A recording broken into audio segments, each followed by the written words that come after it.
Take a moment now and picture the scene.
Pleasant good afternoon to all.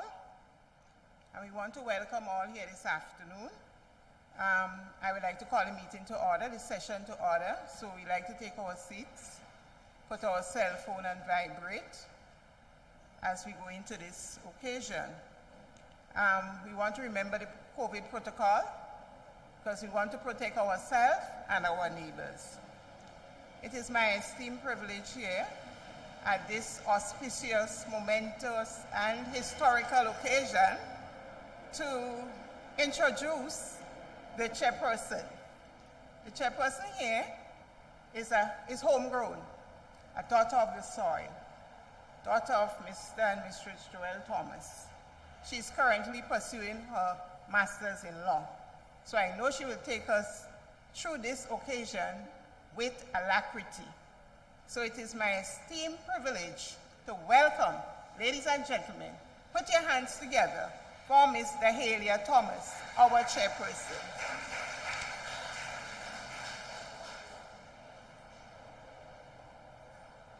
Good afternoon. Thank you, Ms. Frizan, for that illustrious welcome. I do appreciate it.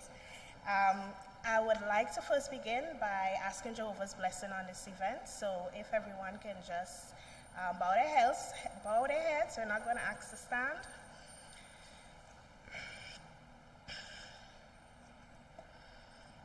Jehovah God, we come before you to ask your blessings and express gratitude to you for the opportunity as well as the experience given to our artists today that we're able to host this event. We thank you for the support and love of our family, our friends, and our dear supporters. We ask you to guide us, protect us, help us that the proceedings will go smoothly. We ask for no hiccups and that we're able to be successful in this endeavor.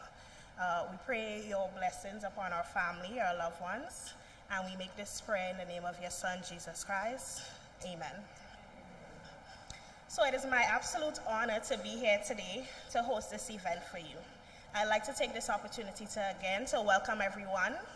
I would say this event has been one in the making, and I say that because the host artists today are women of humble means who have overcome challenges as well as experienced triumphs that they were able to share their stories in the books that are going to be presented to you today. As we go through the program, I ask you to keep that in mind, as well as listen attentively to the stories that are being shared. You would see that the journeys that they've taken to get to this place is shared in the books that are going to be available for you today. And at the end of the program, you'll be able to have, well, at least we have one author here with us. You will be able to get your autographed copy of the books.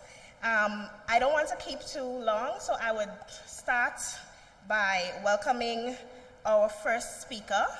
Now, this lady is an independent contractor who undertakes projects mostly in governance and public administration. Her background is in public administration because she served in senior capacity in various roles in the government over the last 30 years. During her period, she rose to the highest rank in the public service, that of the Cabinet Secretary, a constitutional position. Mrs. Bain Thomas is the holder of a BSc in Public Administration and Law from the University of the West Indies, Cayville. She also holds a LLB from the University of Wolverhampton, London, England, an MBA in International Business from the St. George's University in Grenada. She has attended and participated in numerous short-term training courses in the areas of human resource development, strategic corporate planning, and project management. She's an accredited director and now the author of Unconstitutionally Removed. I would like you to help me welcome Mrs. Gemma Bain Thomas.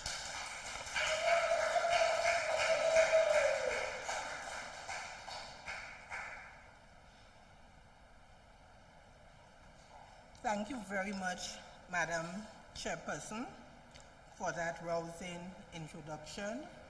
Good afternoon to everyone here physically in this room and those on Zoom. I have been advised that there are about 25 persons on the Zoom link at this time, because as we know with COVID, and so most people prefer to do virtual than in person. Plus we have persons outside of Grenada who are also participating in this book launch. Now, as you would note, the book launch is both by myself and my sister, Laurel Bain. And so it's a historic and momentous occasion for both of us. Today, I am officially launching my book entitled Unconstitutionally Removed. It is the first and so far the only book that I have written. However, with ample time on my hand, I doubt it will be the last. Writing this book was a passion project for me, a project that lasted just about 3 years. I actually started toying with the idea of writing a book in early 2018, but not in a very serious manner. And then the motivation intensified in 2019, and it became like a fire in my bones. And so I had to write. I started writing, moved on to other things, and returned to writing. And eventually, the book was finalized and published in October 2021. But we are only now having the official launch. So you may ask yourselves, where did the impetus to write a book come from? I grew up reading. I was a good reader in primary school and onwards through secondary, tertiary level education and through to adulthood. Some books that I read were fictional, being mainly a story from the imagination of the writer. Others were non-fictional, and some had the tag of true life story. These books gave the real life experience of the writer or someone they knew. Unconstitutionally Removed is not my life story, but it details actual things that happened in my life. From growing up in a small village called Diha, and I see some of the people from Diha here. There is Connie on this side, there is Jerome. So we all know what life in Diha was like. I hear Jerome laugh. To attending primary and secondary school, entering the world of work, and finally being declared by the OECS Court of Appeal as having been unconstitutionally removed from my position in the public service of Grenada. Growing up, my father always listened to the BBC News, and he would relate to us what he heard. We listened also because the One Radio was always playing on the BBC News in the night, and he would say he waiting to listen 9 o'clock, but about 10 to 9, he will be up, then he would fall asleep and said he missed the news. And so the radio is there waiting for the 10 o'clock BBC News. So whenever the news played, we heard the news. And so it became a habit to listen to international news. And during the tenure of the United States President Donald Trump, I watched in amazement at how one professional after another were writing and rolling out books detailing their experience with the administration, and on almost each and every encounter that they had with the administration and when they were no longer employed in the system. I reflected on the rich history of Grenada in recent times, from Skyred in 1951, the rise of Sir Eric Matthew Gary or Uncle Gary, the 1979 revolution and its collapse 4.5 years later in 1983, the installation of the interim government in 1984, the return to constitutional democracy in 1985, the intriguing political landscape from then to now, and I wondered about the fact that our history is not being documented in writing by many of our own local people. Additionally, I'm fully aware of the number of public officers who have had experiences of being removed from office or being frustrated out of the system for petty reasons. And I ask myself, why have they remained silent? Why have they not published their experiences so that others could learn and be edified? As I watch the constant flow of books being released from former state officials and some journalists in the USA, I also acknowledge the words of Carlos Fuentes when he said that writing is a struggle against silence. The question, therefore, is, how can we break the silence systematically imposed on the real truth of our national history? The answer, in my view, is by writing the truth. Therefore, Unconstitutionally Removed is the truth of my experiences growing up in a little-known village in Grenada, going on to obtain university-level education, entering the public service of Grenada, and rising through the ranks to hold the constitutional office of Secretary to Cabinet, the highest post in the public service. In February 2014, I was purportedly transferred from that constitutional post to a lower position, an unestablished post created by an act of parliament.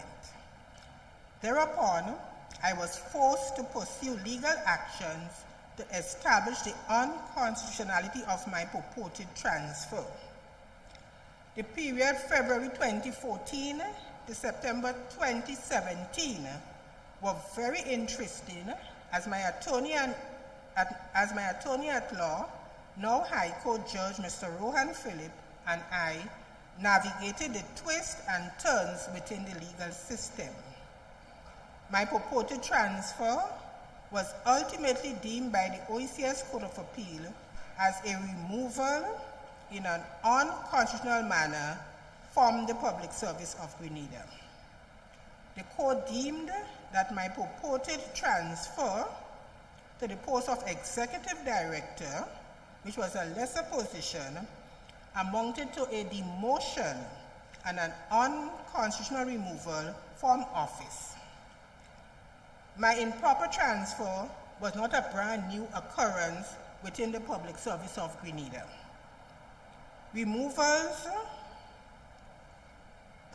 There were removals prior to mine when senior public officers for various reasons were either transferred or removed from office.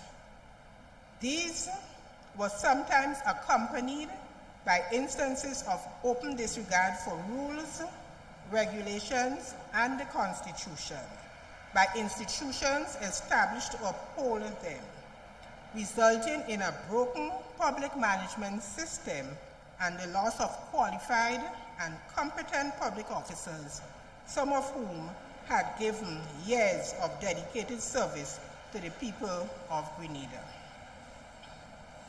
The 5 years in court was an experience.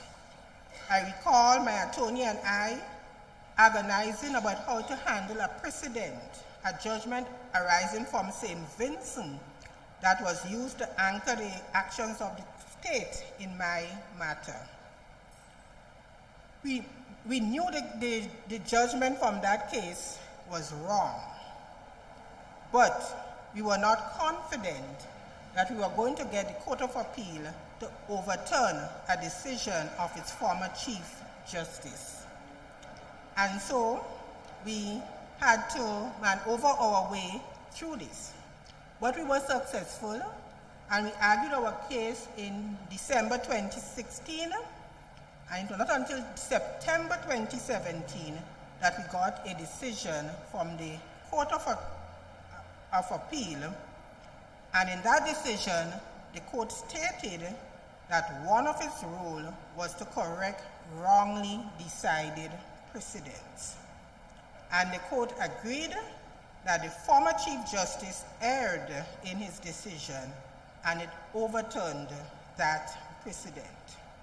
That was a victory on many fronts, not only for me, but for many senior public officers, not only in Grenada, but throughout the Eastern Caribbean states who had similar experiences at the hand of politicians.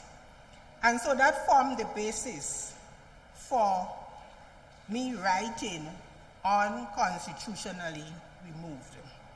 The information contained in the book is geared towards public administrators, and I see Ms.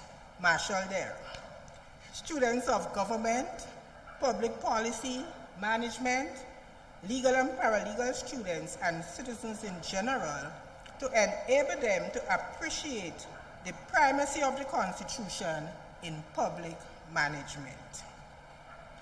It should also provide valuable lessons to young and aspiring public officers, encouraging them to consistently work in the public interest and not to take the constitutional rights and protections lightly. The judgment should also be of interest to senior executives who are faced with similar circumstances and who can now rely on a court judgment. So at this point, I wish to place on record my thanks and appreciation to my attorney at law, Mr. Rohan Phillip, and the law firm of Lex Fidelis Chambers for their hard work and dedication in seeing this matter through to completion. Mr. Phillip is now a High Court judge. He's based in Antigua, and I think the region is being properly served by his legal acumen. I wish to thank Mr. William Joseph, Mr. Gavi Louison, and Ms. Laurel Bain for the assistance with policy directions, reading my initial manuscript, and providing recommendations, suggestions, and support. I thank my family, my colleagues, and friends for the support throughout my journey to this point, and I see my good friend Ms. Phillip watching me. I thank everyone for being present here today. As I conclude, I urge everyone to look on the bright side, because no one ever injured the eyesight by looking on the bright side of things. Thank you.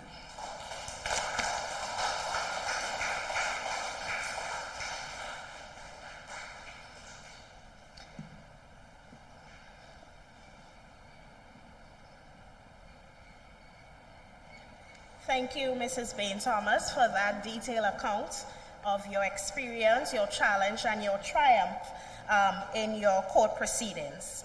Our next speaker will be joining us remotely. Due to COVID, she was unfortunately unable to make it here with us. However, we are still delighted to have her here, remotely, of course. Dr. Juliet Melville is an independent consultant and director of Venture Research Barbados, Inc. She previously served as acting director of economics and chief economist at the Caribbean Development Bank. She has over 25 years experience in international development work. She's an experienced researcher and was instrumental in the establishment of the Social and Economic Research Unit at the Caribbean Development Bank. She was also a lecturer in economics at the University of the West Indies, St. Augustine.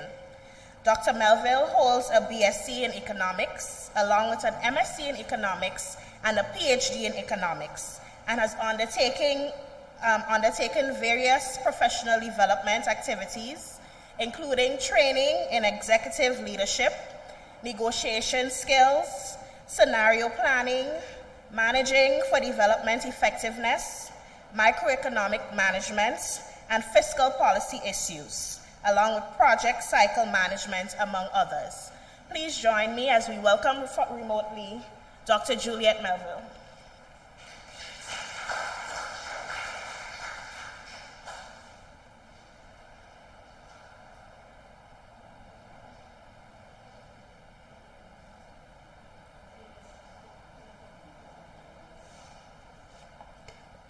I'm sorry, Dr. Melville, we're not hearing you. Just give us a moment to rectify.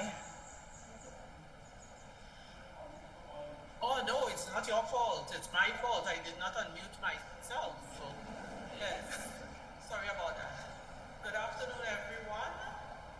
I'm very happy to be participating in this book launch. These books represent an important contribution to the literature and to the discourse on development issues in Grenada.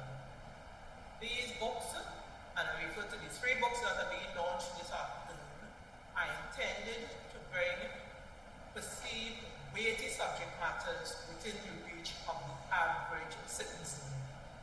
The idea for Budget Alert emerged from the radio program Fiscal Alert, hosted by the Bain sisters on the late George Grant's Monday morning show, Good Day Grenada.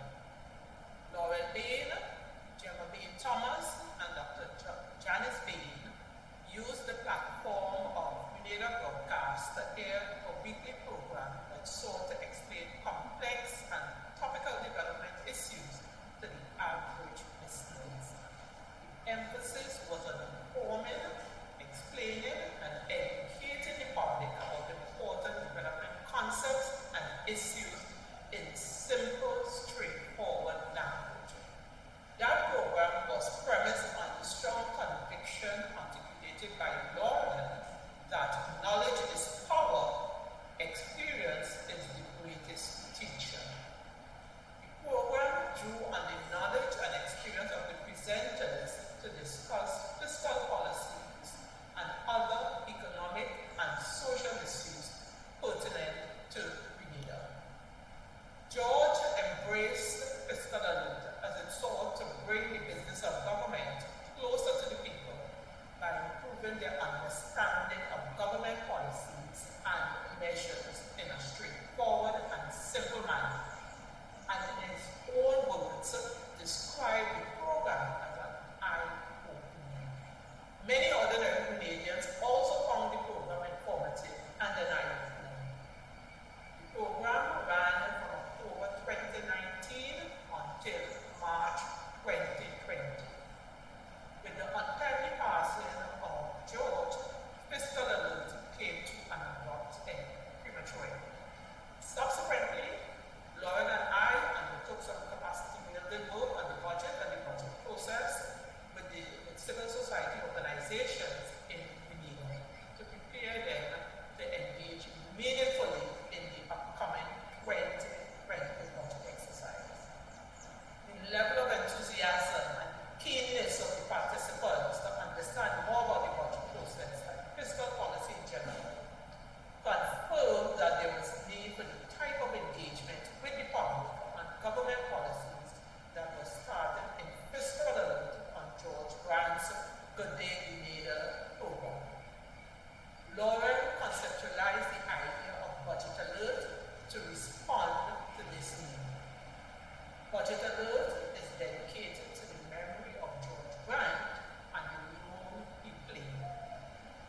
Budget Alert thus replaced Fiscal Alert. Budget Alert is a regular newspaper column written by Laurel, through which she continues to engage with the public on economic and fiscal issues in Grenada, and in particular on matters related to and arising from the annual budgeting exercise and government fiscal policy.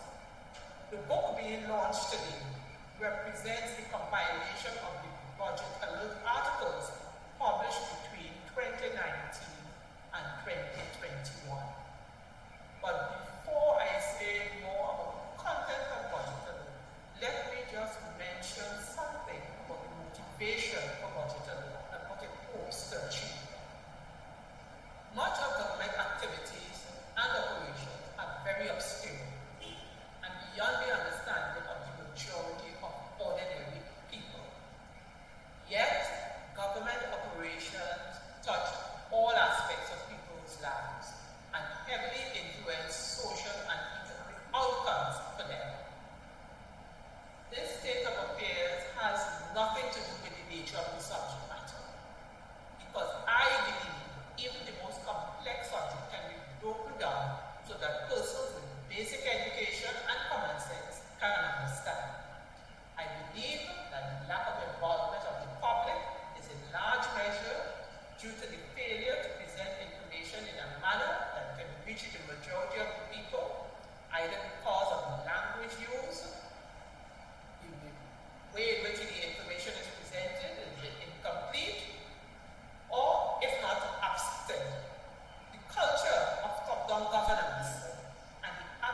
for inclusion by the people. This is compounded by inadequate, informed discussion in the public domain of government policies. As a result, the public lacks the capacity to understand and interrogate government policies and programs and to hold it accountable. Utilizing the knowledge and experience gained from 3 decades of working in the area of public policy, and in particular in public finance and on fiscal matters, Budget Alert is intended to fill this gap as a source of credible and useful information on economic and fiscal issues in Grenada, accessible to the general public. As the title suggests, the focus is on matters pertaining to the annual budget and government finances. It aims to make fiscal policy understandable to the average Grenadian and to equip the general public with the information and knowledge so that they can better appreciate, understand, and raise questions about government policies and pronouncements. This speaks to the second part of the title, Alert, Budget Alert. According to the Merriam-Webster Dictionary, alert as an adjective describes a state of being fully aware and attentive, wide awake, keen. As a noun, it is a caution, an alarm, or an urgent notice given. And as a verb, it means to advise, to warn, or cause to be on guard. That is to make someone aware of some development that may adversely impact them. Budget Alert seeks to perform all 3 functions. The first series of Budget Alert sought to educate the public on the importance of the budget and the budget process as governed by the legislative framework. It detailed the budget process, describing the legislative framework governing this, which identified deadlines for budget preparation, the mandatory supporting documents, and described the role of different arms of the government in the exercise. Budget Alert explained that the budget was much more than the budget speech and urged the public to pay attention to the estimates of revenue and expenditure, the medium-term debt strategy, the borrowing plan of the government, and the medium-term fiscal framework, all important components of the budget. Budget Alert undertook pre-budget analyses and advised on how the budget could be used to address the fallout from the COVID-19 pandemic. It called for aggressive fiscal policy in 2020 and 2021 and made a case for a new development trust. It explained how the budget could be used to achieve this through targeted expenditure and revenue relief. And it proffered guidance on the issues that could be tackled in the budget and how these could be financed. Based on developments in 2021 and the fiscal outturn, Budget Alert called for a 2022 budget with a human touch, and in Laurel's word, to directly address the social fallout associated with the pandemic and the high unemployment and poverty, and for decision, policies, and programs to address the suffering of vulnerable people by a focus on poverty and unemployment and education and health.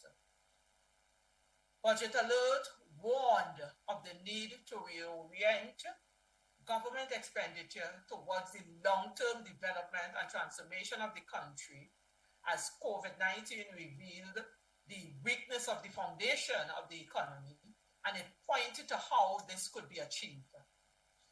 Budget Alert also undertook critical analysis of the approved 2020 and 2021 budget and the supporting documents to ensure that the process and presentation of key documents were in accordance with the legislative framework. It highlighted key provisions in the budget and discussed their rational and possible impact, And it pointed also to missed opportunities to deal with critical issues.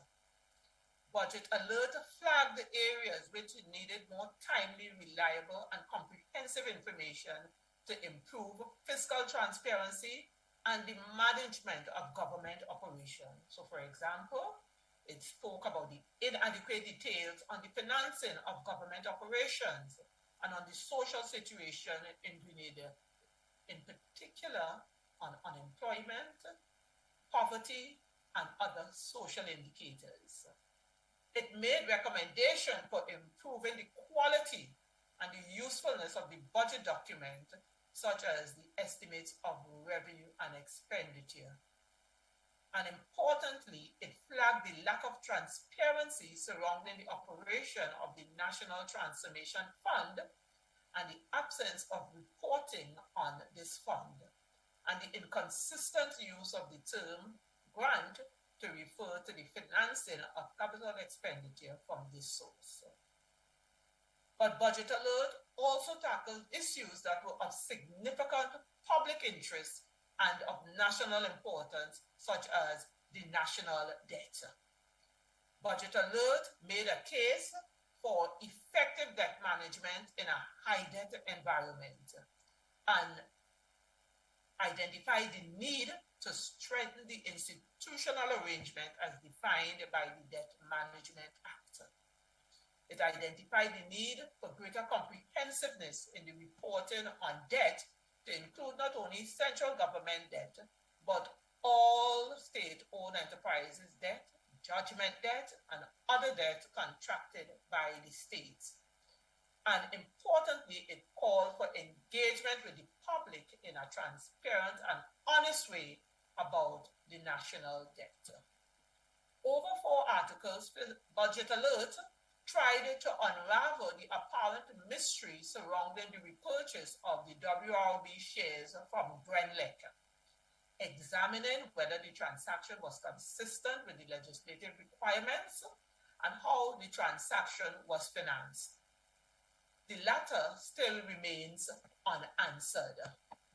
Budget Alert concluded, and I quote, "This ongoing debate has brought to the forefront some blind spots in the budget which need to be resolved. These blind spots call into question the accuracy, consistency, and comprehensiveness of the information presented to Parliament and the consistency and application of the legislation that informs the budget process." Fiscal Alert also drew attention to issues arising from a proposed social fund. It critically assessed the proposed payment of public officers' salary arrears with bonds and described this as substituting one kind of debt for another, and warned that this could lead to a transfer of wealth to financial institutions. It examined the Fiscal Responsibility Act and raised some fundamental questions about its fitness for purpose. That is, whether the application of the Act conforms to the tenets of accountability and transparency in fiscal policy. If fiscal policy is the main instrument for economic management, is there need for amending the Act? And how appropriate is the application of the Act in its current form for addressing the need to restore the economy to sustainable growth? The series of articles written by Laurel over the period 2019 to 2021, which undertook a comprehensive examination and discussion of government finances, are compiled in the publication Budget Alert, Fiscal Policy Issues in Grenada, under the themes of transforming the economy, the national debt, the repurchase of WRB shares in Grenada, government finances, and the Fiscal Responsibility Act. The approach used in Budget Alert is one of seeking to explain and to inform in order to give citizens the wherewithal to understand and ask questions about government policies and action. I hope that persons who have not been following the newspaper series will get a copy of the book and spend some time with it. Given the nature of the publication, the book will prove a handy resource and source of reference for all who are interested in improving their understanding of the operations of their government, as well as for those working in the field. Well done, Laurel. Congratulations. Knowledge is power, and experience the greatest teacher. Thank you very much.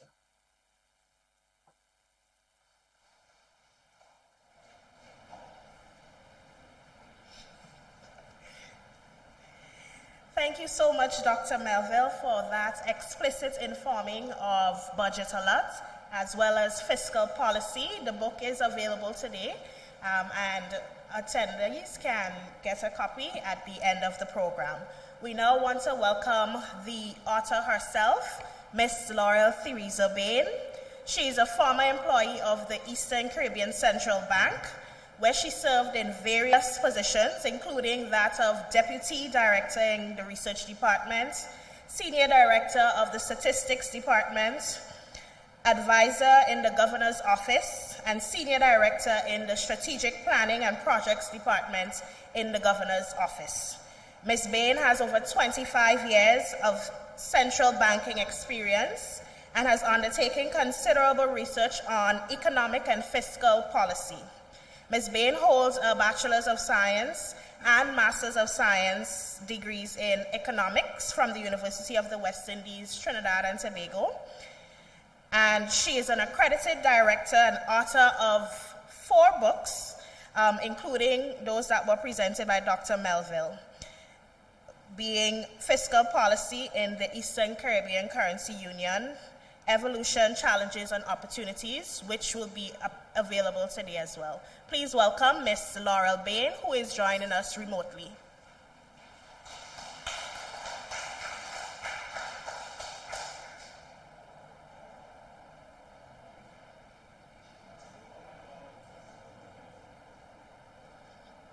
Ms. Bain, we invite you to unmute.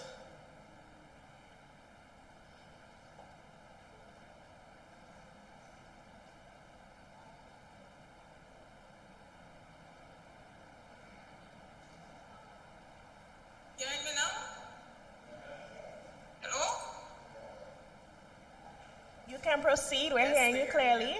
Okay. Thank you. Sorry for that. Good afternoon to all those in the audience, those who are viewing online and watching. Good afternoon. Thank you, Dr. Melville, my friend and colleague from the University of the West Indies during the 1980s. And thank you, Ms. Thomas, for the introduction. Today, I'm pleased to present on the book, Fiscal Policy in the Eastern Caribbean Currency Union, Evolution, Challenges, and Opportunities. It is a pleasure. Before I go into the book, I will just unpack the title a bit so that we all could follow on the same page. Fiscal policy is what affects us daily. It is the ability of the government of the day to raise revenue, to spend, and to ensure that these renown to the benefit of the population. And that's fiscal policy.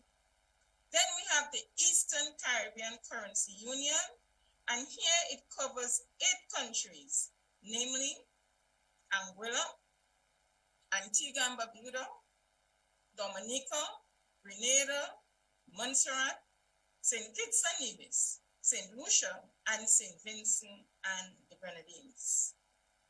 The title goes on to say, Evolution, Challenges, and Opportunities. We are all accustomed with challenges. As an administration, there will be challenges. Individuals, we have challenges. However, the important thing is to turn challenges into opportunities. and hence the title includes challenges and opportunities. But in order to do so effectively, you must understand where you came from and have an idea of where you are going, and hence the term evolution. And here I am proud to say today that this book is the most comprehensive documentation of the fiscal policy pursued in the member countries of the Eastern Caribbean Currency Union. We may ask, what motivated the study? Most of us would realize that in terms of government operations, and here I refer to the fiscal policy, there are little documentations on developments in that area. You may recall, for those who are studying, you will get information on countries like Jamaica, Guyana, Trinidad, Barbados. But when it came to the small islands of the Eastern Caribbean Currency Union, there was a dearth of information. This book has provided some closure to that gap in terms of information on these countries. But there was a second motivation, and it was motivated by the advice of two professional leaders in the Eastern Caribbean Currency Union. One, the late Sir K. Dwight Venner, who was past governor of the Eastern Caribbean Central Bank, and Sir Alistair McIntyre, when he chaired the Tax and Tax Administrative Reform Commission for the OECS, to which I act as secretary. I will just divert a little to say there were two important things among the lot I learned from interacting with these professionals. There were two small but important things that stayed with me during my professional development. One, Sir K. Dwight Venner said, all decisions must be documented. If not, they become irrelevant. You cannot refer to them. And therefore, I always ask, I need the signature on important decisions. So Alistair told me, the most important person on the committee or in any institution is the secretary. What the secretary writes defines the decision of the meeting. And if it is not addressed, it becomes the history. And therefore, I refer to and I ensure that I examine decisions of meetings, particularly in which I participate, to ensure that it reflects my intention. So these were the main motivators, and they advised me to write on my experience in fiscal policy, and today I have done that. This book is therefore intended for a wide range of persons. People who are generally interested in government financing, in monitoring their operation and the impact of their operation. But also, we have students interested in learning about fiscal policy in the currency union.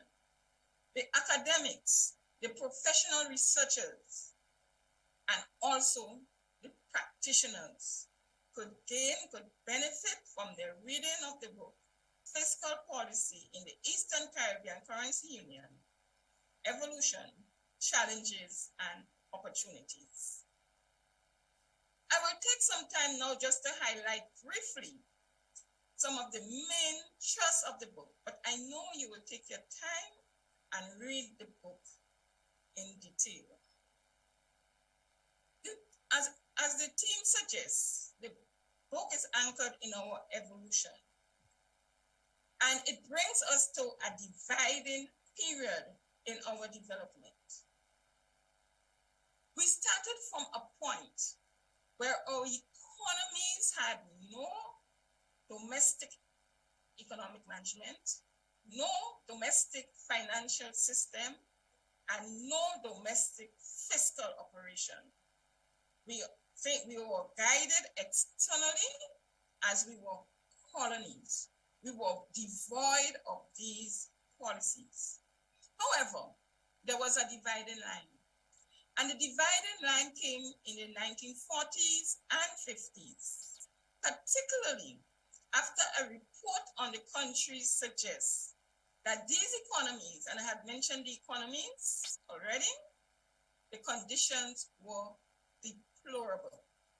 And therefore, something had to be done. But not only that, there was a trend because it was no longer possible to rule these countries externally. So we had some constitutional reform which allowed for more domestic involvement in the governing of the countries and more widespread, I would say, increases in the persons who can vote for that governance structure. Along with that, we had some emergence. We had the emergence of the trade union movement.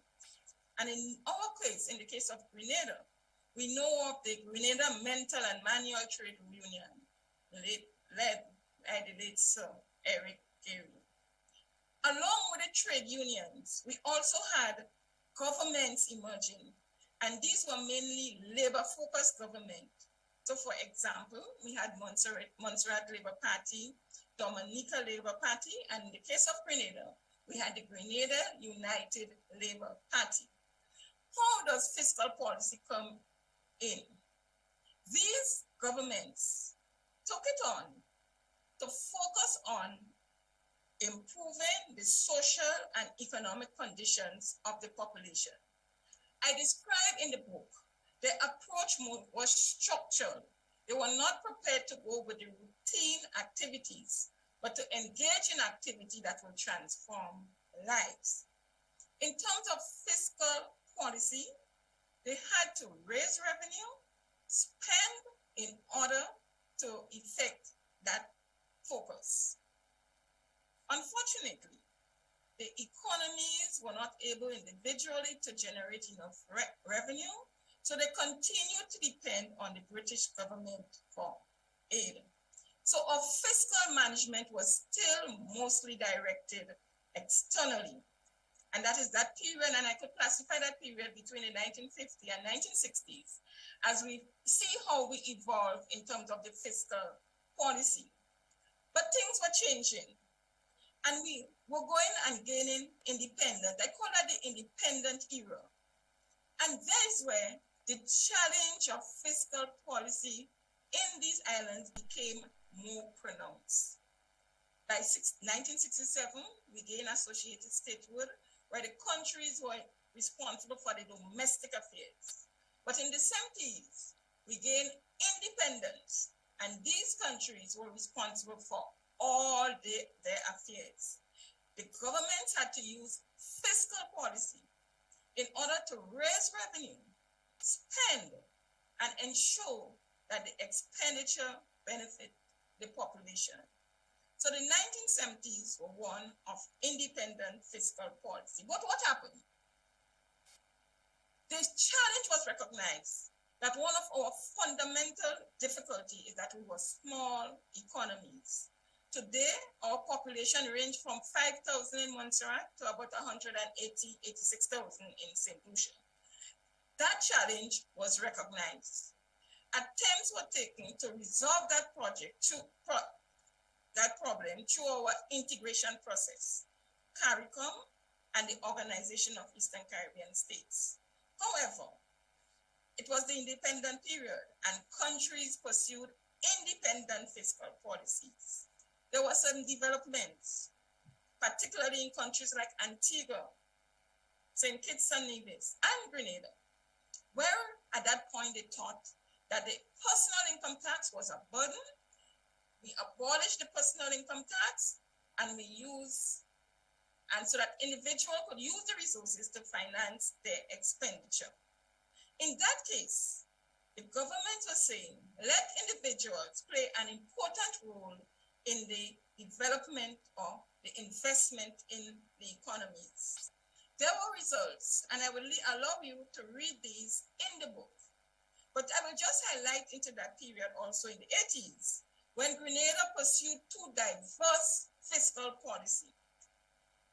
79 to 83, I will describe it as more structuralist, when the government, the People's Revolutionary Government, tried to change the structure of the economy through the expenditure on public enterprises, mainly in agro-processing, and the construction of the international airport.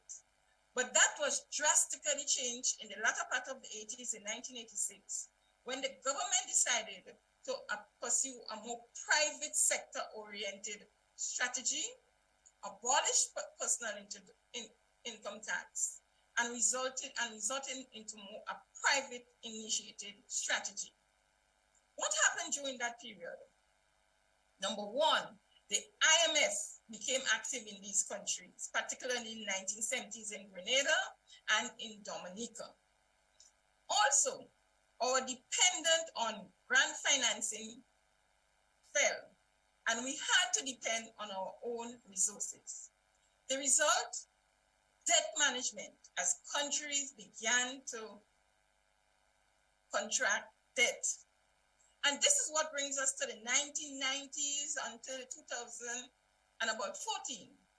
We could say that the ship of state was sailing during that period, but it was rocking. There were turbulence and it was rocking. The turbulence was due to a number of factors. The economies were not growing. There were issues of trade liberalization. Governments were trying to attract foreign direct investment by giving them tax waivers. And there were some shocks. 9/11 terrorist attack in 2001. Then we had a big financial and economic crisis.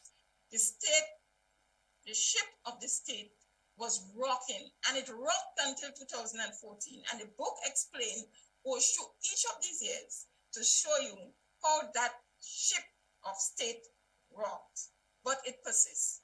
There was some tweaking in terms of fiscal management, but they were not significant. As we in Grenada will just highlight that we had some reversals of policies. Remember, some of us remember, we had the debt service levy in the 1990. We returned to full personal income tax in 1994. We almost abolished personal income tax in 1986. So we were rocking. The ship started to sail in terms of fiscal management a little better after 2015. And you may ask why. Number one, the economies of the world were expanding. Domestic economies were expanding. Tourism was growing. Countries signed agreements for economic citizenship program, and so monies were flowing. What happened during all this rocking period, the structure of the economy, as shown in the book, remained unchanged. There were no fundamental change. During that sailing period, we got the plunge. We went back to turbulence with the pandemic. And the book takes us through the pandemic period and how fiscal policy operated. Our fundamental challenges, as I said, were small size. We had some other challenges. Shocks from these external developments, natural disasters, hurricanes, volcano, extreme weather situation. They were all shocked, but the fundamental challenge was our small size. We did not take the opportunities presented in terms of harnessing what could be done in the context of the small size. After we rocked during the 1990s, 2000, the governments of the same Eastern Caribbean Currency Union agreed to form an economic union. There is where the opportunity lies. And the book goes through in terms of what are these opportunities, in terms of a wider resource base, a larger pool of personal expertise, able to share expenditure, reducing the cost of government, and taking a collaborative approach to development. However, it needs commitment. It needs education on the benefits of such arrangement. It also means that the consultation must ensure that there is a synchronization of developments in the regional sphere and the national sphere. I encourage all to read the book on fiscal policy in the Eastern Caribbean Currency Union, its evolution, challenges, and opportunities. It highlights the challenges and it shows the opportunities. I prepared and wrote this book under the theme, Knowledge is Power and Experience is the Greatest Teacher, because I think it is important to share knowledge and use your experience for the upliftment of society. Before I close, I want to take the opportunity to express some appreciations. Firstly, I have dedicated this book to my parents, Agatha Bain and Jerome Bain, for their tremendous sacrifice. I also dedicated it to my sister, Janice Bain, for her dedicated care of our parents during their golden years. And I also show appreciation to all my supportive sisters and brothers. I pay some tribute. And firstly, I paid tribute to my son, Izanus Godfrey Prince Moses. He was there to provide advice at a tender age and continue to provide advice and provide me with technical support. I also pay tribute to, and I mentioned earlier, Sir K. Dwight Venner, the late past governor of the Eastern Caribbean Central Bank. He was an inspiration. He edited the first table of content for my book, but unfortunately, he passed beyond. He was a professional. He provided personal advice. He defended the Eastern Caribbean dollar, the EC dollar, and he was a strong advocate for regional OECS integration. I show Ms. Lucilla Lewis, my good friend, who is also supportive, will join with me, and we pay tribute to our friend who passed, the late Sir, Miss Alison Fields. She worked with us at the Eastern Caribbean Central Bank for almost 30 years, providing Southerners with information to do our research. I show some appreciation, and the appreciation goes to Dr. Juliet Melville, who I had mentioned before, my good friend from university days, very good friend. I also show appreciation to my colleagues who I worked with and inspire me along. Miss Maria Bartolome, Dr. Emma Fasoda, and other colleagues who have invited to this one, Karen Williams, Teresa Smith, and John Venner. I also now thank, but I have to bring in the thanking my editors, Dr. Roxanne Brizan St. Martin, but I have to do more than thank. Appreciation, we developed a bond over the years, and Roxanne will know what I'm speaking about. And the other contribution to editing the books, that is Ms. Carr and Ms. Lewis. I thank all my friends and families who have provided advice, encouragement as I took this journey, and I continue to provide information to the public under the theme, knowledge is power and experience is the greatest teacher. Thank you very much.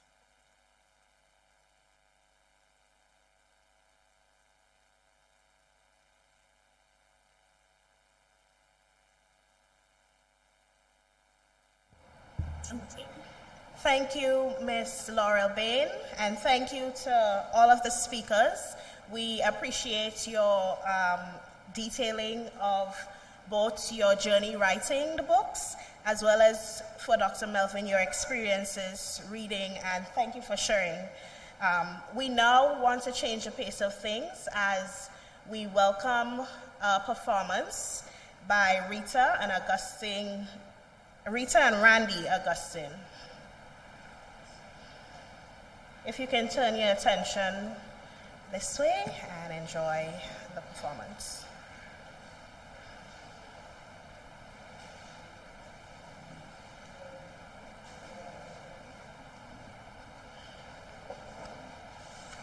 Good afternoon, everyone. My name is Gemma Thomas.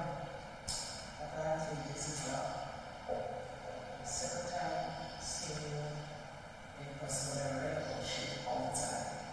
And I know that you fought it all to the end and you're enjoying your work now. But I know you didn't do this without God. So this song that I'm about to do is called Nobody's Greater. I'm going to just let's do this one first.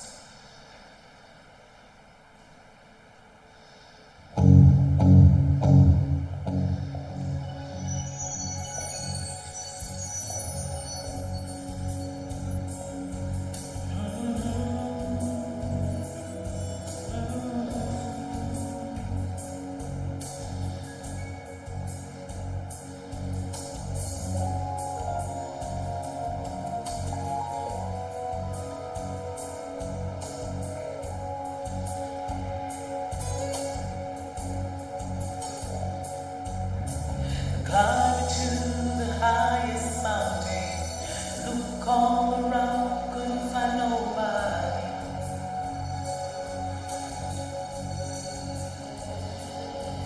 Went down to the deepest valley, look all around down there, couldn't find nobody.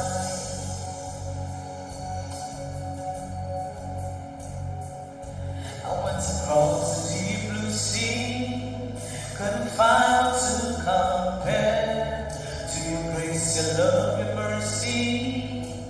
Nobody greater than you.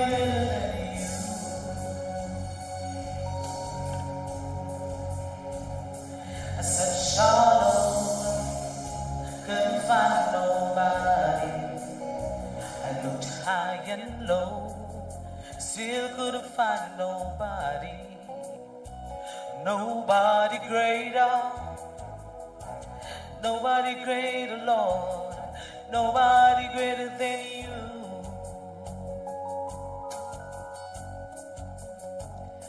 I said, Shalom, couldn't find nobody. I looked high and low, still couldn't find nobody.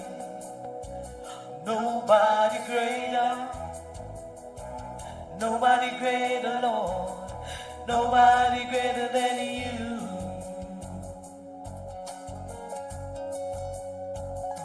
Nobody can heal like you can. Oh, most holy one, you are the great I am. Awesome in all your ways and mighty in your hand. You are he who carried out redemption's plan. You are he who carried out redemption's plan. I said, Shalom, couldn't find nobody. I looked high and low, still couldn't find nobody. Nobody greater, Lord, nobody greater than you.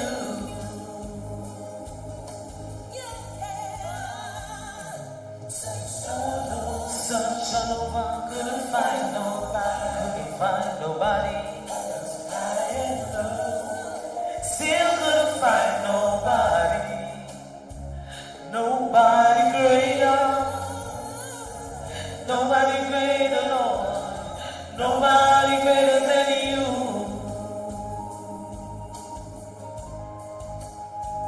Nobody greater, Lord, nobody greater than you.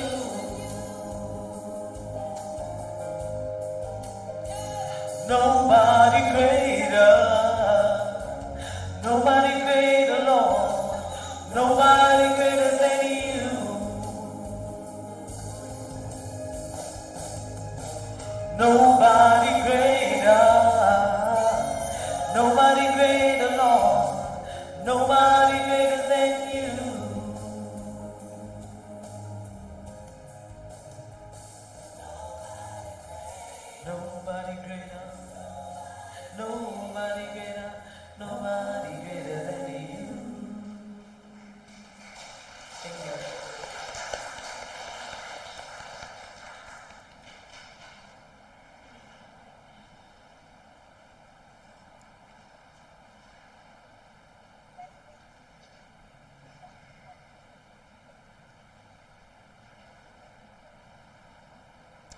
Thank you for that wonderful performance, Rita and Randy Augustine.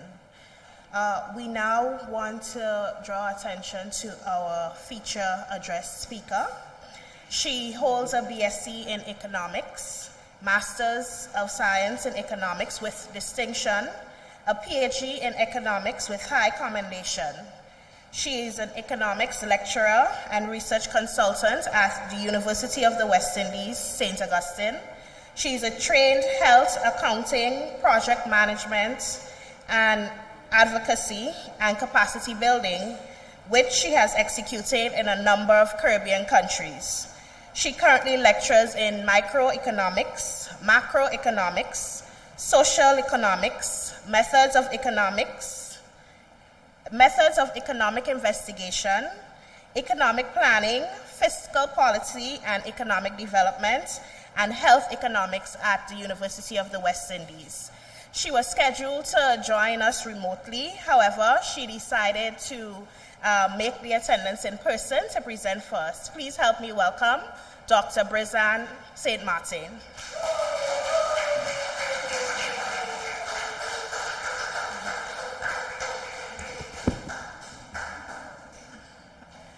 Good evening, everybody. I just want to acknowledge the authors, Laurel Bain, Gemma Thomas. I want to acknowledge Dr. Juliet Melville. I would like to acknowledge the presence of the elders in our community who are here today with us, friends, and also welcome those joining via the online platform. It is my pleasure to be here delivering this feature address both on a professional level and a personal one. History has not been kind to unsung heroes and heroines in terms of ensuring that their stories, experiences, and work are heard and captured with the same vivid imagination, placement, and excitement as those who have been popularized, particularly that of male heroes. Many of these unsung heroes have sat in one position, affecting many lives, much like the heroines that we are celebrating today. In this respect, all of this can be said about Laurel Bain and Gemma Thomas in terms of pioneering, being unsung heroes, giving service without the overriding need for recognition, at least not in the hero status, but today presents an opportunity for us to do that in some manner.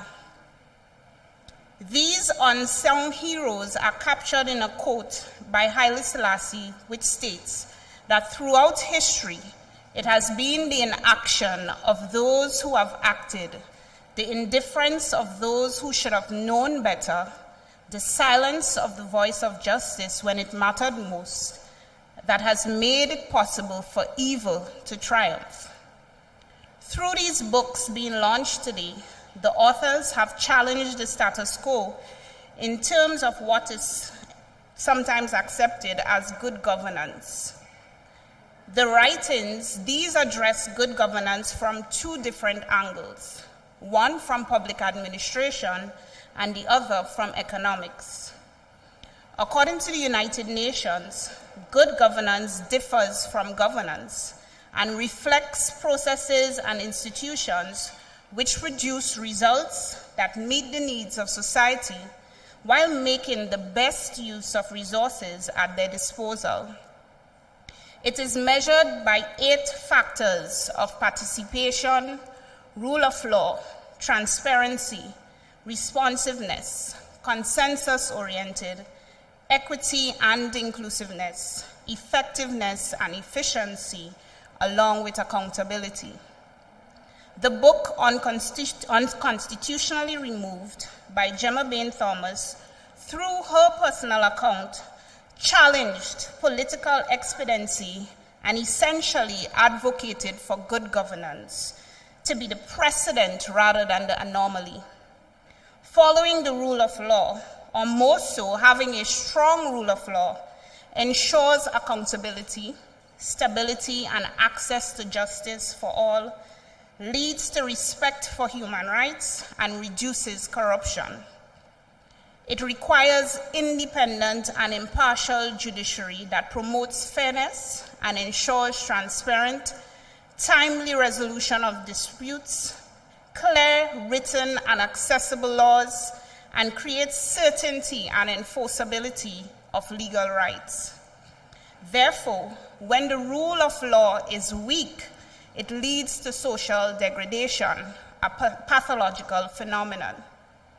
In the book, Gemma Thomas indicated, "Not all storms come to disrupt your lives. Some come to clear your path, and clear paths it did." Through the injustices meted out to her for over 7 years and her fight for what is moral, right, and just, precedent was set and a similar case was under scrutiny. She stood up for good governance, even if it meant standing alone, and her fight continues.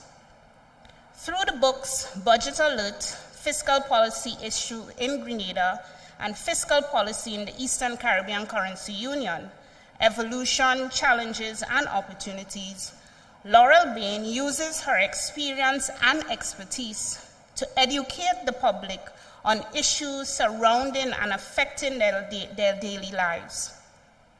By breaking down the technical language into layman terms, highlighting what was said or not said, she focused on the implications of policies for growth and development of country and the people who reside within.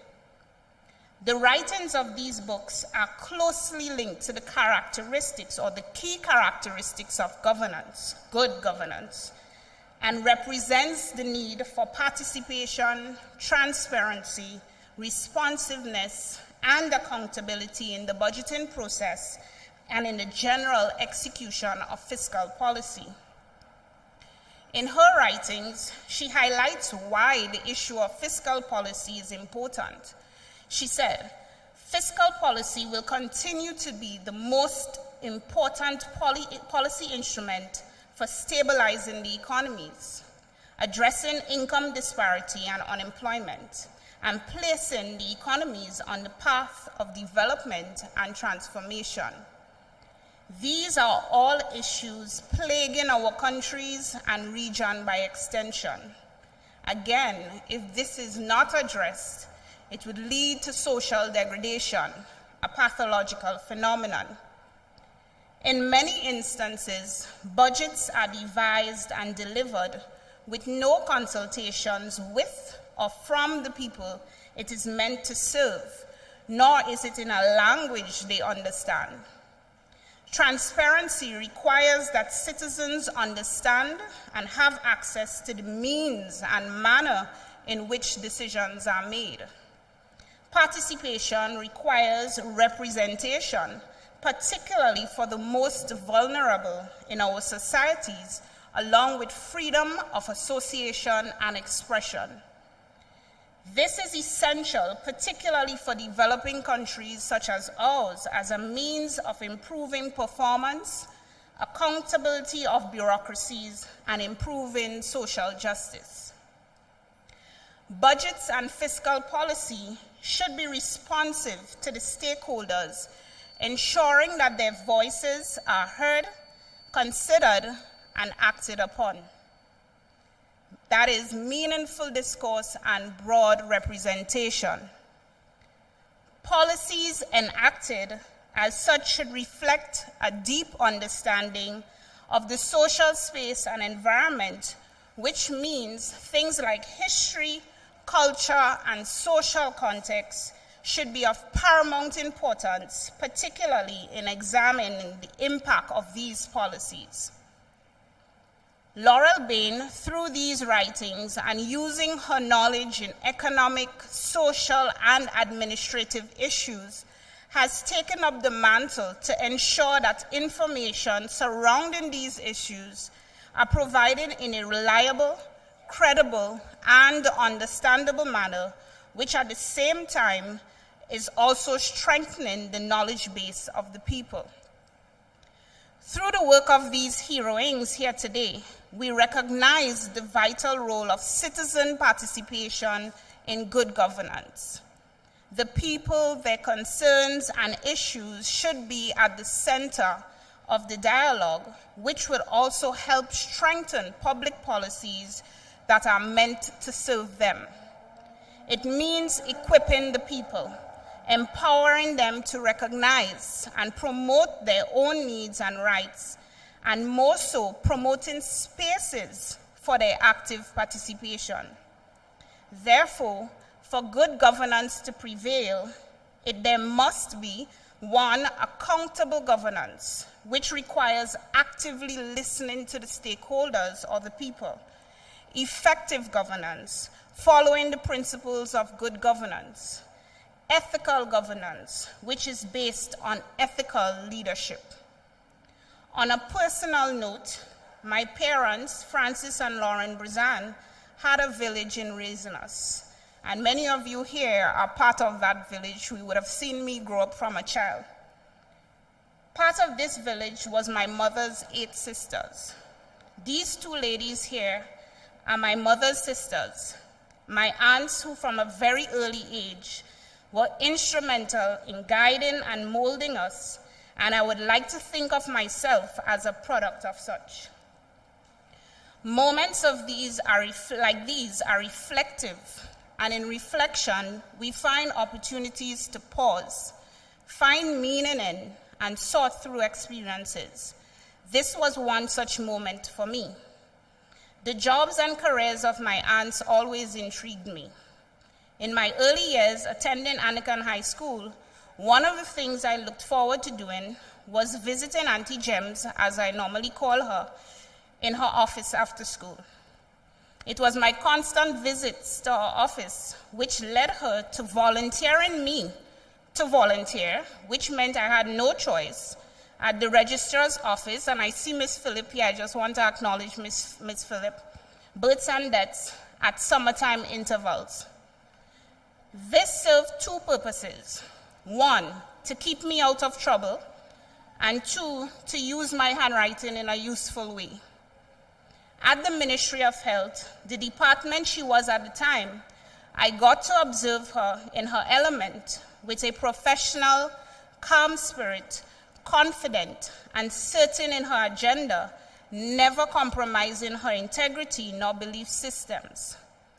Over the years, I've observed her moving through the government system, assigned and reassigned to different portfolios and rising to the occasion each time, whether it was health, agriculture, or cabinet secretary, where she was unconstitutionally removed. She worked and served with diligence, purpose, and focus. She had a different appreciation and understanding of the public sector and its operations, unparalleled to many, and it's evident in her book. This understanding of the system and rule of law, which can be seen as the cornerstone of human rights and linked to the establishment and functioning of democratic, accountable institutions grounded in human dignity, has led to her writing this book. My Aunt Laurel, Tia as I affectionately call her, is the epitome of passion, drive, and dedication. This I got to witness while living with her for 4 years in St. Kitts, prior to starting my first degree in economics. While the influence of the village was instrumental, my interaction with Tia during these years were transformative and has shaped me into the economist I am today. I have watched her approach to economics fueled by passion, drive, and a genuine love for what she does. Over the years, working in the Eastern Caribbean Central Bank, interacting with many regional and international institutions, whether governmental or non-governmental, could not have been easy, dealing with different personalities, different belief systems, differences in politics. However, she has always been solutions-oriented, moving with logic and not emotion, ensuring her decisions are made from a position of research and information. She exuded professionalism, confidence, calmness, and an unwavering certainty about her work while never compromising her integrity nor her belief systems. She has always had a unique way of quickly evaluating a situation and giving perspectives that may be overlooked. She is never one to be bothered by problems, instead, focused on identifying a solution. She would say, "Okay, Roxy, so what is the problem? If we keep focusing on the problem, it will always be there. What is the solution?" Those interactions and observations in her element were impressionable and teachable moments for me, and I will never forget the moments when I doubted myself. She would say, "Roxy, there is nothing in this world you cannot do. Whatever you put your mind to, you can do it with hard work and discipline." With both my aunts, I saw similar traits in their approach to their professional lives. Traits I've also observed in my mother, and I know that that's reflective of the training and guidance provided by my grandparents, Ma Bain and Daddy Bain, which has been instilled and ingrained in them. These traits can be summed up to being a conduit of change, no matter how small it may be, standing in your truth, working with integrity and passion, and letting the quality of your work speak for itself. To my aunts, I am proud of both of you, and I can only hope and pray that we as younger professionals can be as mindfully resolute and unswerving as we navigate our professional lives. Through these books, you have done your part in forcing the hand of good governance, ensuring that as citizens we honor our rights and our role in improving the quality and sustainability of our democratic societies. Through these books, you have contributed to inter- and intra-generational knowledge sharing and knowledge transfer, and for that, you are acknowledged, recognized, and celebrated. In conclusion, while these books highlight the importance of good governance in the form of fairness, transparency, accountability, rule of law, a key takeaway is that we can choose resolve or resentment. Resentment in the form of anger, resentment in the form of ignoring issues, or letting things crash and burn does not contribute to the common good. Instead, our resolve should be to be purposeful in our active participation in issues which affect us, building awareness and advocating for our rights. As my Aunt Laurel and Dr. Melville would have ended, I just want to add one thing to that quotation. Remember, knowledge is power. Knowledge shared is power multiplied, and experience is the greatest teacher. Thank you.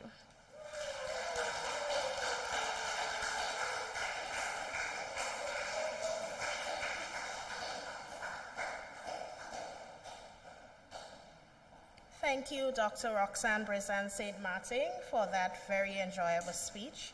We are delighted and honored to have heard from all our speakers today, whether in person or those joining us remotely. But now we want to turn our attention for the reason we all came, the books. And I would ask the assistance of one of our featured authors, Mrs. Gemma Thomas, to do the unveiling of the books.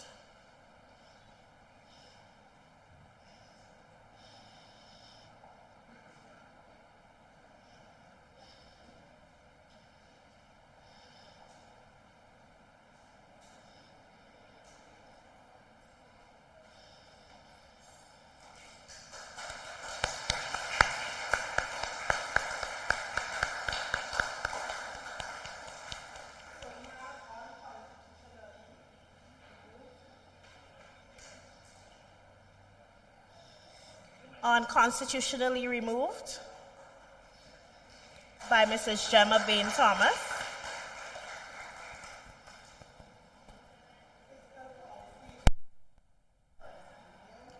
Fiscal policy in the Eastern Caribbean Currency Union by Miss Laurel Bain.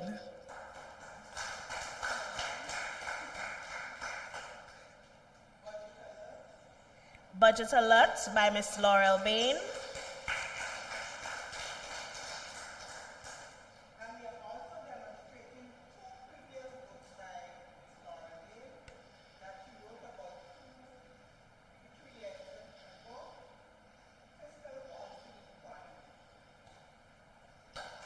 And there's a feature of 2 additional publications from Miss Laurel Bain.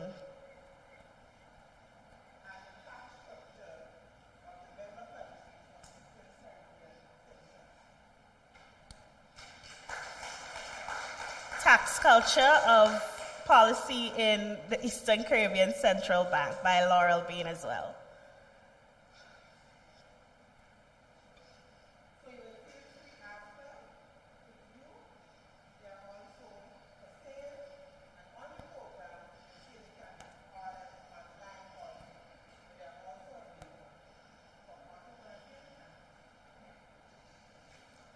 Thank you, Mrs. Bain Thomas. The books are available today for, like she said, for viewing and purchase. For online viewers, you can contact either of the authors or close friend that you know, as well as at the back of the program, there are links to virtual sources of each of the books being featured today.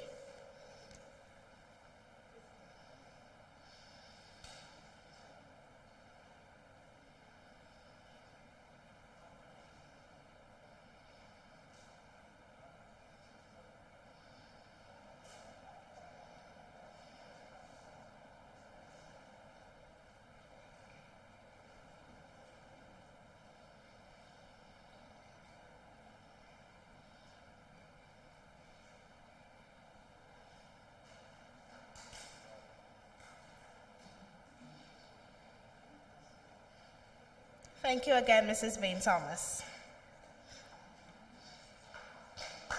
And her assistant, Mrs. Brazan.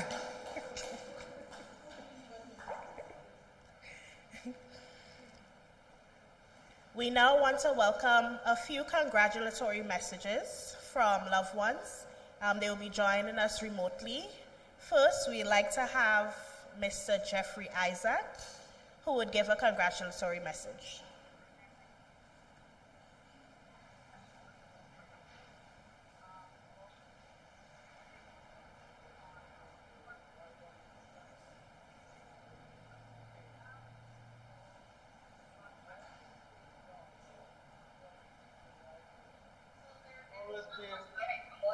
An important part of human development, an important part of history. When things are written down, put down in writing, they provide us with a record, a reachable memory that's within our grasp. Of course, the written word can serve as an archive, as a resource, whether for academic or other pursuits. Just to illustrate the importance of the written word, something that we all know about in common is that of Christopher Columbus coming to these islands that are now called the West Indies. And of course, there are many claims now that Christopher Columbus was not the first outsider that came this way. Think about that song from Winston Rodney, The Burning Spear, that says, well, Christopher Columbus is a liar. And Burning Spear asked the question, what about the Arawak Indians and those few black men who were down here before him? So there are lots of arguments that others came before, but we encounter one problem. Whereas Christopher Columbus kept a log, we have no written evidence that anyone else actually came. So we cannot rest on such a claim.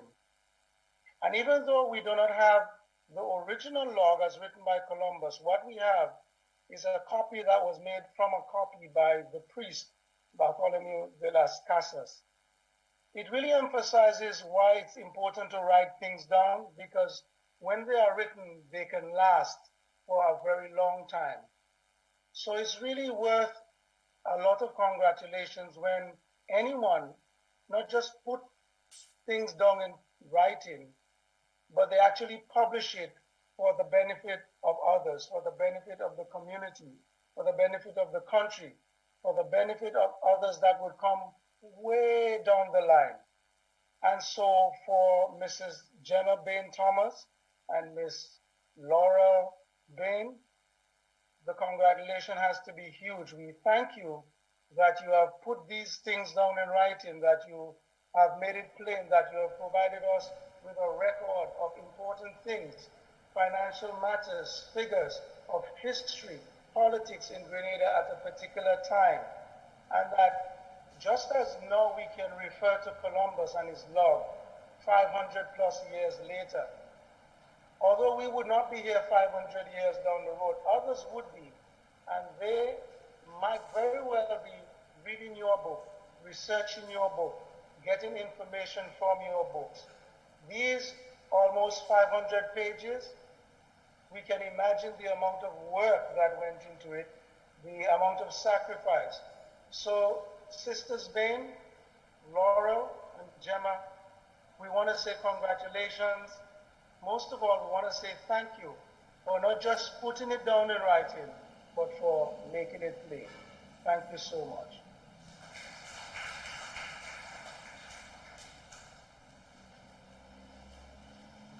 Thank you, Mr. Isaac, for that congratulatory message. We now invite, like Roxanne said, one of the village members, a sister who is also joining us remotely,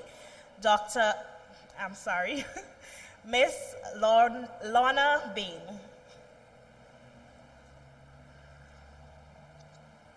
Good evening to everyone. I just want to take this opportunity to congratulate my two dear sisters, Laurel Bain and Gemma Thomas, on their great achievement. You both have demonstrated what it means to work hard and to be dedicated.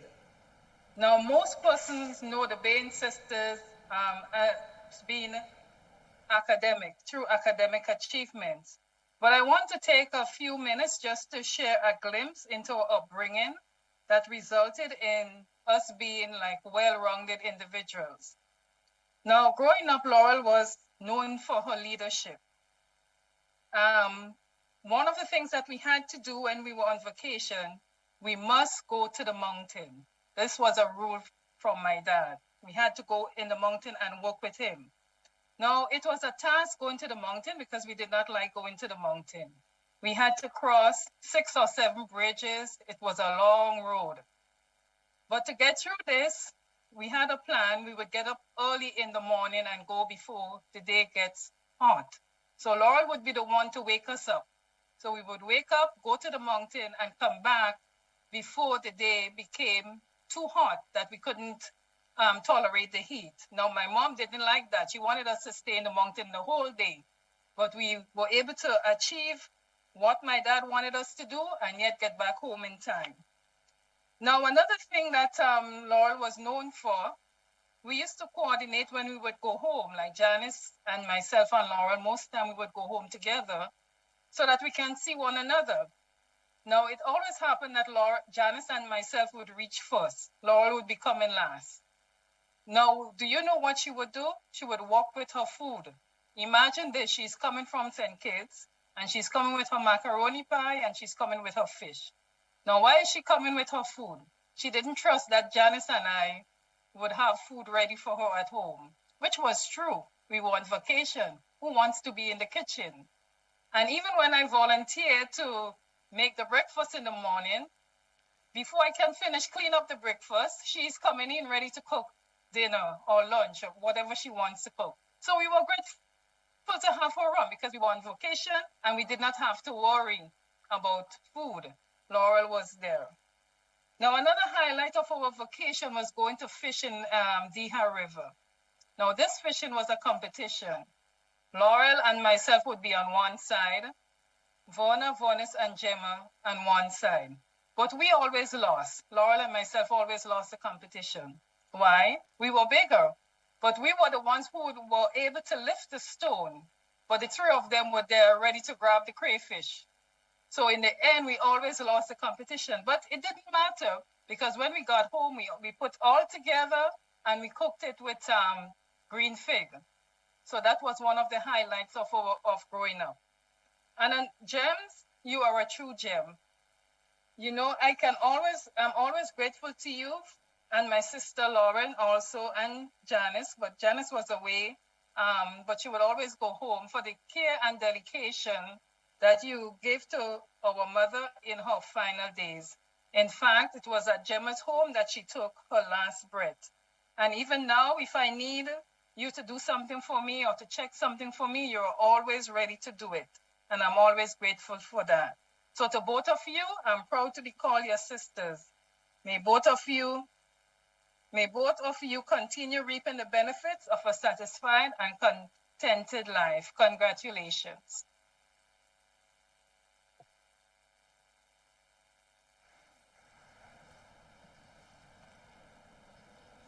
Thank you so much, Auntie Lorna, for that congratulatory message. And thank you for sharing those quite amusing stories. We definitely enjoyed it.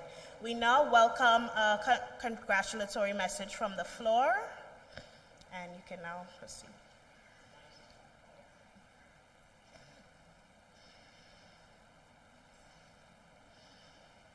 So good evening, everyone, and thank you.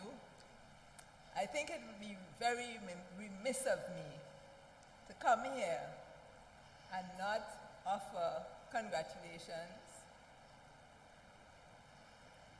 to these two ladies and also underline the significance, which has already been done very eloquently, of this achievement and contribution. So my name is Sandra Ferguson. I know Laurel because we shared the same hall. We did different courses while we were studying at UWI. And of course, we were there on that particular fateful night and fateful time in October 1983. So all of those qualities and of Laurel has already been shared. I, both personally, as the chair of the Interagency Group of Development Organizations, which is a civil society focal point, and the grouping of civil society organizations, would like to congratulate and extend our thank you to Laurel for the program that was hosted by the Bain sisters on George Grant's program in terms of helping us and empowering us to be able to make those contributions. We still have a long way to go, but we have made a start, and Laurel has continued that, so thank you very much. And now to Sister Gemma. Sister Gemma, I met during her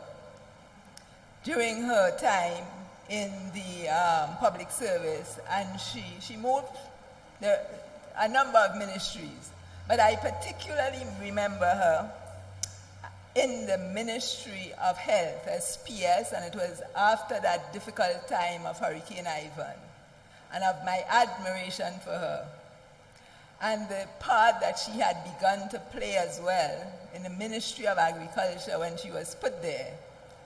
And when she moved on to be CABSEC, well, I was sorry for agriculture, but very pleased that, at that highest level of decision-making, they were going to get that advice. And then being unconstitutionally removed, it has taken her 7 years, but she has endured. Well said in terms of breaking that silence, which I hope will encourage many more people, because as your niece reminded us from that Haile Selassie quote, and let me just put it, how is it said again? When good men stay silent. Right, exactly. And I want to say that these two ladies from civil society, when we need advice, when we need their help, we reach out to them, and they are always there. And I just want to say, because, you know, this thing called national health insurance, that, you know, somewhere we can't find any information. And when the particular consultant asked to have a consultation, so we said, fine, because of who you are too, we'll extend the courtesy to you. But we are not just coming there to hear you. This is technical for us. Send us the report, and we are going to organize a response. And Gemma, given her experience as a former PS, and she came on last, and I just looked at her and said, that is my PS. How proud I am to know that somebody like this is representing our country. You know, she has been removed from that position. I'm just thinking of our loss.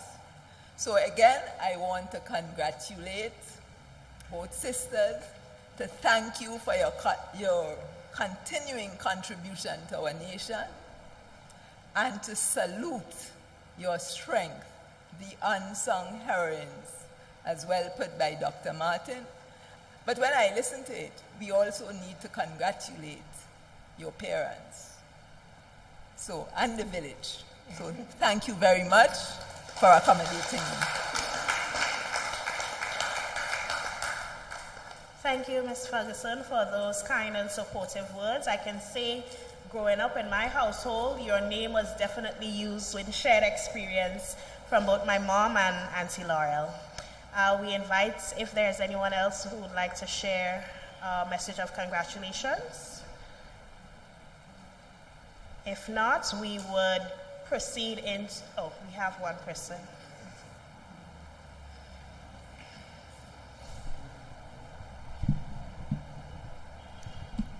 Good evening, everyone.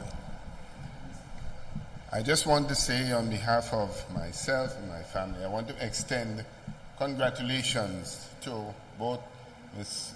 Laurel and Gemma Bain on a job well done. You know, one writer said one time that he who fails to record history is doomed to repeat it. And today we have gotten a lesson. You know, the books that you have published today are indications of information that we need.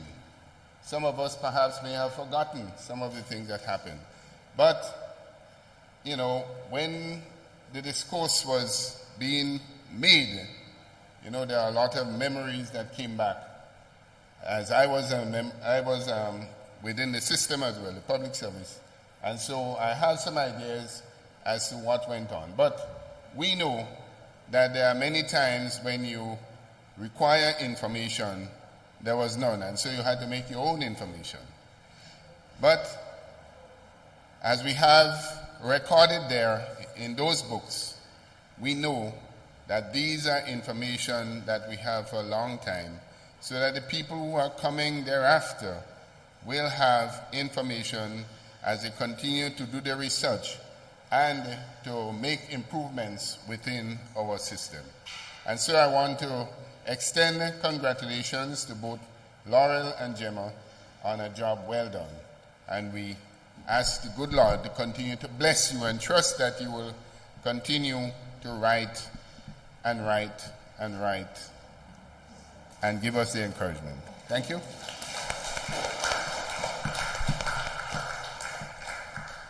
Thank you.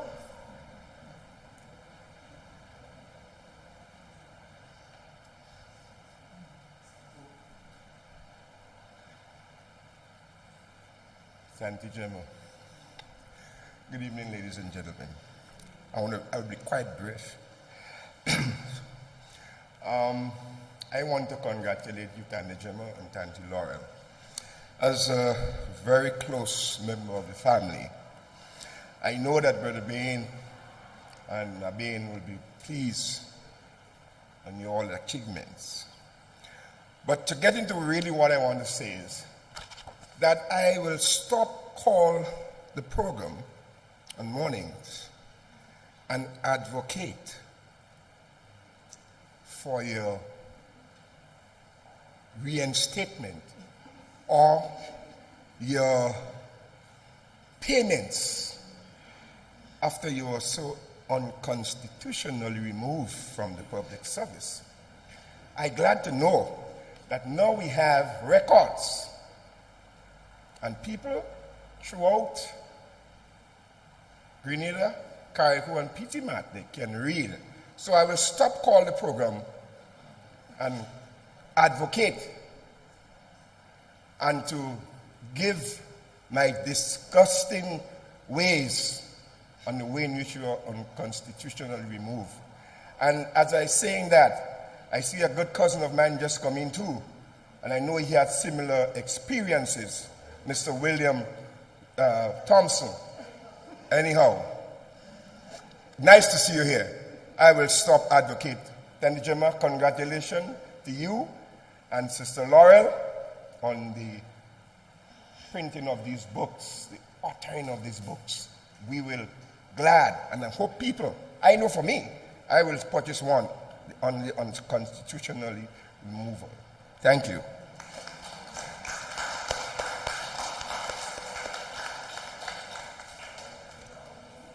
Is there any further messages? No. I would like to say a congratulatory message to Auntie Laurel and my mom. For me, I've had a first-hand or front seat view to both the authoring of the books and the experiences detailed in the books. During the course of my studies, I would wake up early in the morning to keep up with my study schedule, and I would think, you know, up early, I'm the early bird, I'm about to get the worm. And I walk out in the kitchen, and my mom is already on the phone with Auntie Laurel discussing some article, editing some documents. So I was the late bird. They already got the worm. So I've seen their hard work, and I've seen their commitments to developing self and developing country, and the efforts they have made towards building country and informing not just people in the public service or administrative service, but regular people, particularly Auntie Laurel with her budget alerts, which had the objective of making what can be sometimes difficult information easy to understand. So I want to say thank you for that, and congratulations on the publications of these books. We will now move into a second cultural interlude. So we would want to invite again Miss Rita Augustine, accompanied by Randy Augustine. If we can just give them a minute to set up.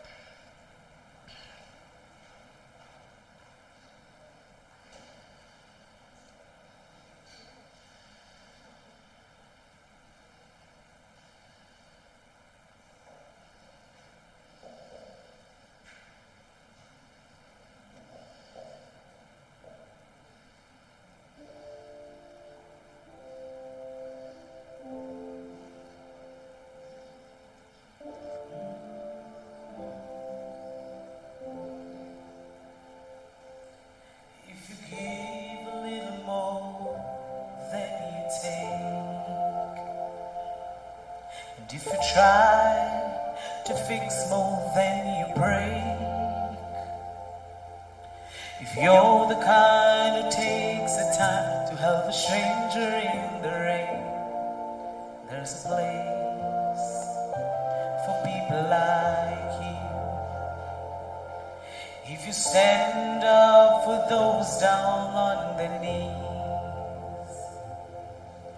and lend a voice to those who cannot speak,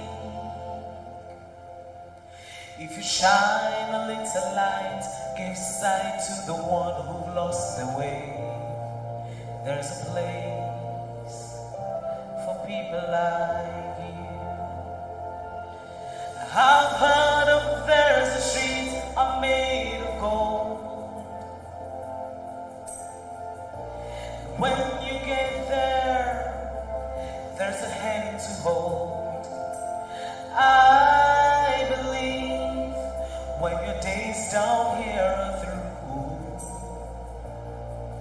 There's a place, people like you. If you walk around with your heart on your sleeve, and if you try to be the change you want to see, if you lay down your life for love so someone could be saved, there's a place for people like you. I've heard of there's the streets are made of gold, and when you get there, there's a hand to hold. I believe when your days out here are through, there's a place out there for people like you.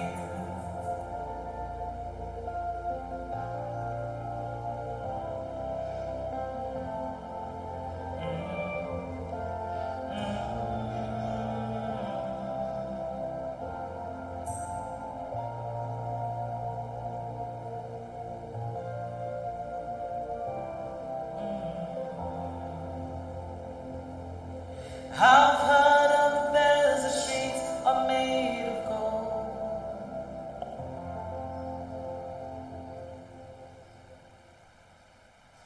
Thank you. Thank you for that rendition, Rita and Randy. We now invite Miss Louisa Thomas to join us to express gratitude.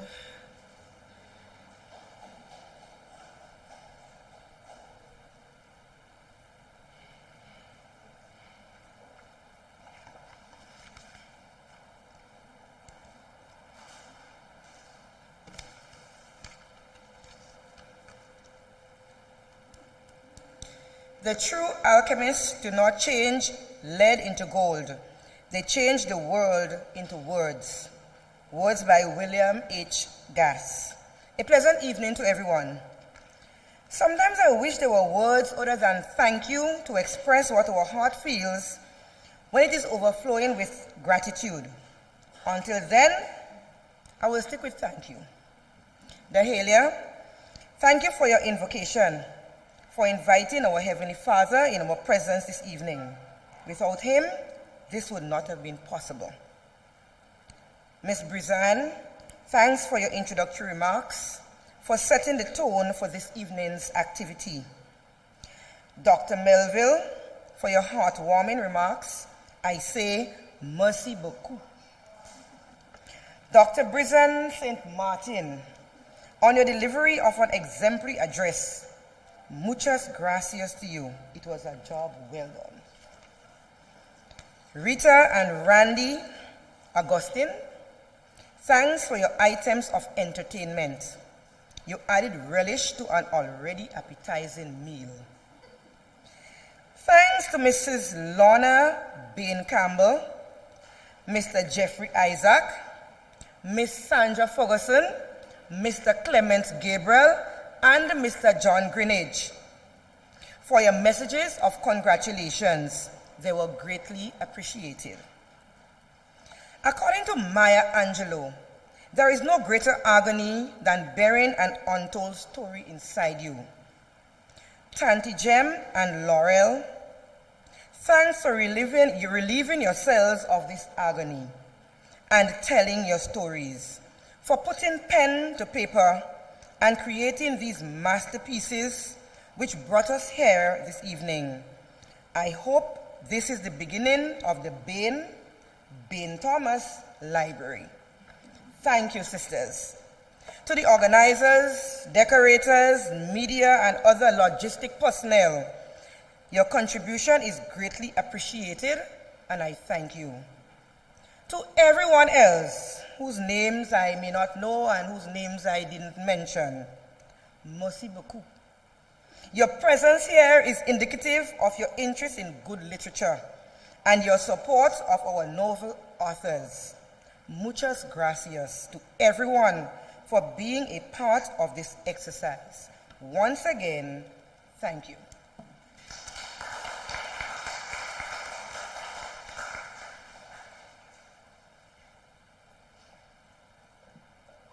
Thank you to Ms. Thomas. That was a wonderful end to our program. I now invite all our attendees to refresh yourselves and enjoy some wholesome socialization. Thank you again.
you.